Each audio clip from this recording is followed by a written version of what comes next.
ओम शांति। आइए सुनते हैं 28 मई 2024 की शिव बाबा की ज्ञान मुरली और ईश्वरीय महावाक्य।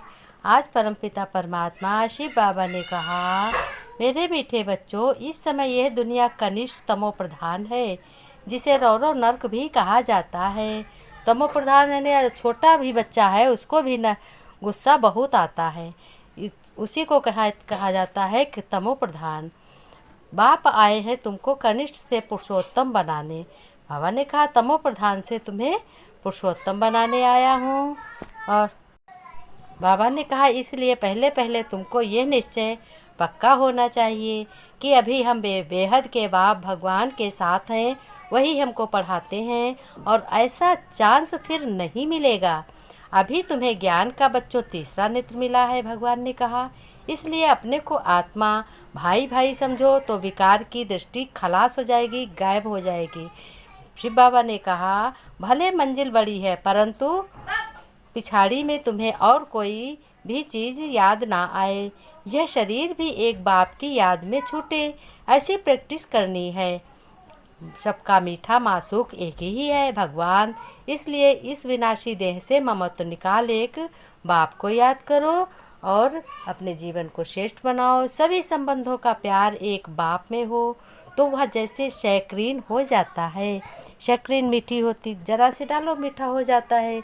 इसलिए बाबा ने कहा, अभी तुम नए संबंध में जा रहे हो तो पुराने छी संबंध सब छोड़ देने हैं। बुद्धि में रहे बच्चों कि अब हमको वापस जाना है, इस शरीर का भान निकाल दो। बाबा ने कहा, मीठे बच्चे, प्यारे बच्चों, बाप है सर्व संबंधों के प्यार की शैक्रीन। एक मीठी मासूक को याद करो तो बुद्धि सब तरफ से हट जाएगी। अब तुम्हें तमो प्रधान से शतो प्रधान बनना है। प्रश्न में बाबा ने कहा, कर्मातीत बनने का सहज पुरुषार्थ व मुक्ति कौन सी है? बाबा ने उत्तर में बताया, बच्चों ध्यान से सुनो, भाई भाई की दृष्टि को पक्का करने का पुरुषार्थ करो। बुद्धि से एक बाप के सिवाय और सब कुछ भूल जाए, कोई भी देहधारी संबंध याद ना आए। पहले बाबा आए, फिर देहधारियों की याद करो, लुप्त ना हो, तब कर्मातीत बनेंगे। अपने को बच्चों आत्मा भाई भाई समझना है, यही पुरुषार्थ की मंजिल है। और भाई भाई समझने से देह की दृष्टि विकारी ख्यालात खत्म हो जाएंगे। बाबा ने कहा, ओम शांति बच्चों। डबल ओम शांति डबल कैसे है? यह तो तुम बच्चों की ही बुद्धि में है। बाप भी बच्चों को ही बैठ समझाते हैं। पहले तो बाप निश्चय, शिव बाबा ने कहा, पहले तो बाप का निश्चय होना चाहिए, क्योंकि यह बाप भी है, भगवान तुम्हारा बाप भी है, टीचर भी है और सतगुरु भी है। यूँ तो लौकिक रीति से अलग अलग होते हैं, लेकिन टीचर अपनी क्या टीचर सबको पढ़ाता है। गुरु 60 वर्ष की आयु के बाद करते हैं आजकल। यह तो जब आते हैं तीनों ही इकट्ठी सर्विस करते हैं। बाबा ने कहा, बहुतों को पहले ज़माने में, आज भी है, जो संत महात्मा या सन्यासी का ज्ञान होता है तो 60 वर्ष की आयु में लोग कहने लगते कि 60 वर्ष की आयु हो तब गुरु करेंगे। लेकिन नहीं, ये तो भगवान शिव बाबा, ये गुरु, ये तो इसमें कोई उम्र नहीं होती। बच्चे भी अपने याद करते रहते हैं, याद करके अपना पढ़ाई करें, याद करके हर कर्म करें, इसमें याद करने की बात है। वो भगवान तो सतगुरु, टीचर और बाप सब कुछ है, भाई भी है। जिस संबंध से उसको याद करोगे उसी संबंध से तुमको प्यार से बातें करोगे, तुम्हारी आदत पड़ जाएगी। फिर बाबा ने कहा, तीनों ही इकट्ठी सर्विस करते हैं। कहते हैं छोटे बड़े सब पढ़ सकते हैं, कोई ये नहीं ज़रूरी कि बड़े ही। बच्चों की ब्रेन अच्छी फ्रेश होती है, यह तो बच्चे समझ गए। छोटे बड़े सब जीव की आत्मा ज़रूर है, लेकिन आत्मा जीव में प्रवेश करती है। आत्मा और जीव में फ़र्क तो है ना। बाबा ने कहा, यहाँ तुम बच्चों को आत्मा और परमात्मा का ज्ञान दिया जाता है। ये अविनाशी शिव बाबा का ज्ञान मुरली है, तो इसमें सारी नॉलेज दी जाती है। आत्मा तो अविनाशी है, बाकी शरीर यहाँ भ्रष्टाचार से पैदा होता है, विकारी है। वहाँ तो भ्रष्टाचार का नाम ही नहीं होता है। कहाँ? सतयुग में गाया जाता है संपूर्ण निर्विकारी दुनिया। शिष्टाचारी और भ्रष्टाचारी अक्षर है ना। ये सब बातें बाप ही आकर संगम युग पर ये शिव बाबा की ज्ञान मुरली द्वारा सुनाते हैं।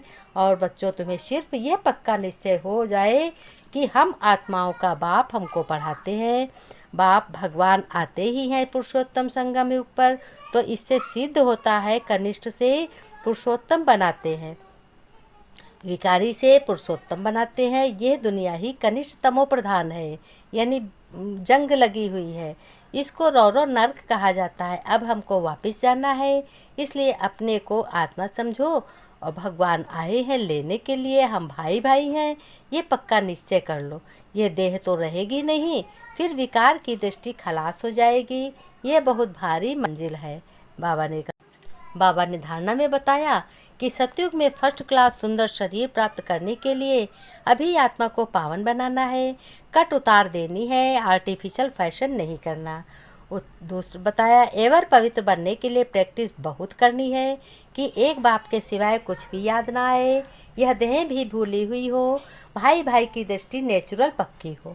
वरदान में बाबा ने कहा, शुभ भावना शुभ कामना के सहयोग से आत्माओं को परिवर्तन करने वाले सफलता संपन्न भव।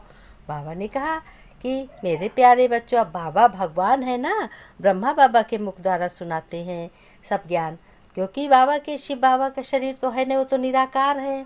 बाबा ने विस्तार में बताया शिव बाबा ने कि जब किसी भी कार्य में सर्व ब्राह्मण बच्चे संगठित रूप में अपने मन की शुभ भावनाओं और शुभ कामनाओं का सहयोग देते हैं, तो इस सहयोग से वायुमंडल का किला बन जाता है, जो आत्माओं को परिवर्तन कर लेता है। जैसे 5 अंगुलियों के सहयोग से कितना भी बड़ा कार्य सहज हो जाता है, ऐसे हर एक ब्राह्मण बच्चे का सहयोग सेवाओं में सफलता संपन्न बना देता है। सहयोग की रिजल्ट सफलता है। स्लोगन में बाबा ने कहा, कदम कदम में पद्मों की कमाई जमा करने वाला ही सबसे बड़ा धनवान है। कदम कदम पर भगवान को जब याद करोगे तो तुम बहुत ही धनवान बनोगे। बाबा ने लास्ट में कहा कि तुम्हें बच्चों तीसरा नेत्र ज्ञान का मिला है। तुम आत्मा शांति धाम की वासी हो। आत्मा भाई से पूछता है, आत्मा कहाँ रहती हो? तो कहते हैं यहाँ भ्रगुटी में मैं आत्मा रहती हूँ। ये तो कॉमन बात है, एक बाप के सिवाय कुछ भी याद ना आए। बाबा ने लास्ट में कहा, पिछाड़ी में तो सब कुछ पक्की हो जाएगी। फिर बाबा ने नमस्ते की हम रूहानी बच्चों को, रूहानी बाप दादा की याद प्यार नमस्ते नमस्ते। गुड मॉर्निंग बच्चों ने नमस्ते की। हम रूहानी बच्चों की रूहानी बाप दादा को याद प्यार नमस्ते नमस्ते। गुड मॉर्निंग बाबा, ओम शांति बाबा, मीठे बाबा, प्यारे बाबा, धन्यवाद बाबा, धन्यवाद। ओम